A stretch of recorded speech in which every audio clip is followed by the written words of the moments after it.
The people that come here are such high moral fiber. They ask such hard questions. It is a community of remarkable people.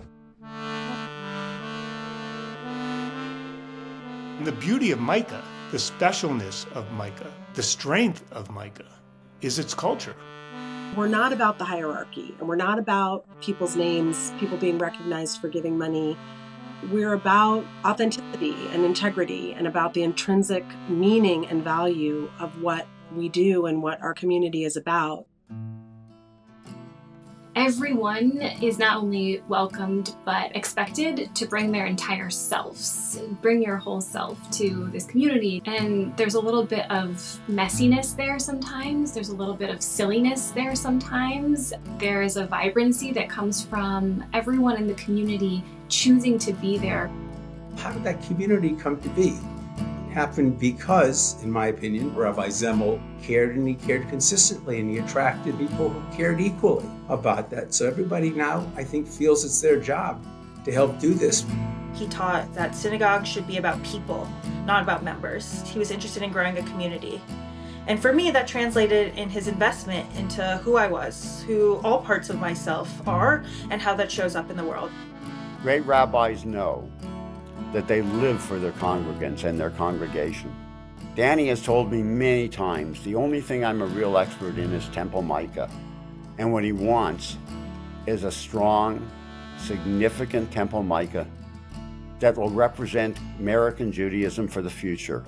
I love what I found in Micah, and I don't know what I would do if Micah didn't exist. I love bringing people to Micah. I love talking about Micah. You really should try it. You really should try it. On Friday nights, instead of staying at work late, I would rush home, grab my daughter, and go to Temple Micah. And it just became a regular part of my life because Rabbi Zemmel made the services exciting, interesting, stimulating, and fun. And I have so many memories of Rabbi Zemmel being smart, Rabbi Zemmel being funny, Rabbi Zemmel being nice. He's what you want in your best friend, but in a rabbi. So he's really taught me to look at more than just the bigger picture, but instead what caused the bigger picture and what's hidden in it.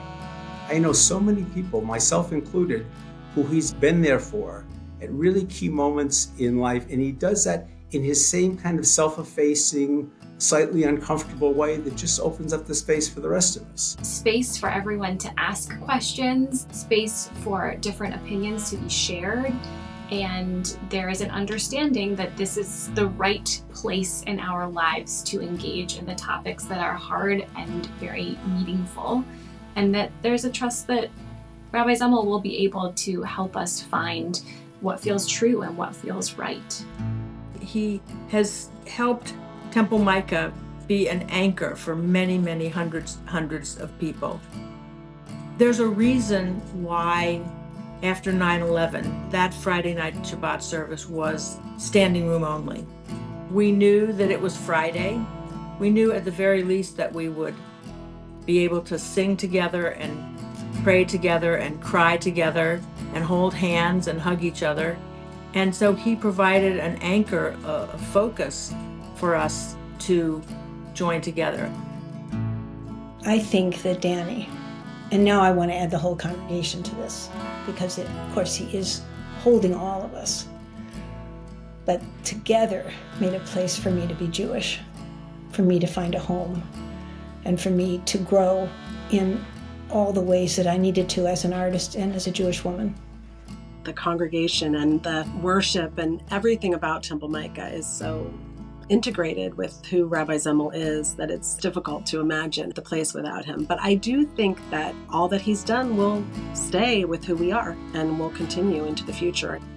His legacy is a relentless pursuit of continuing to push the envelope and continuing to provide important Jewish home and important Jewish leadership for as many people as are willing to seek it out.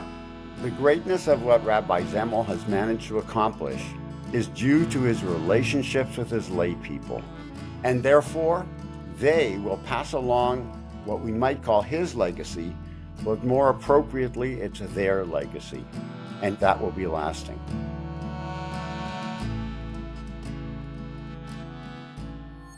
We love you, Danny Zemmel. Thank you for 40 fabulous years. Really thank God for you and your leadership.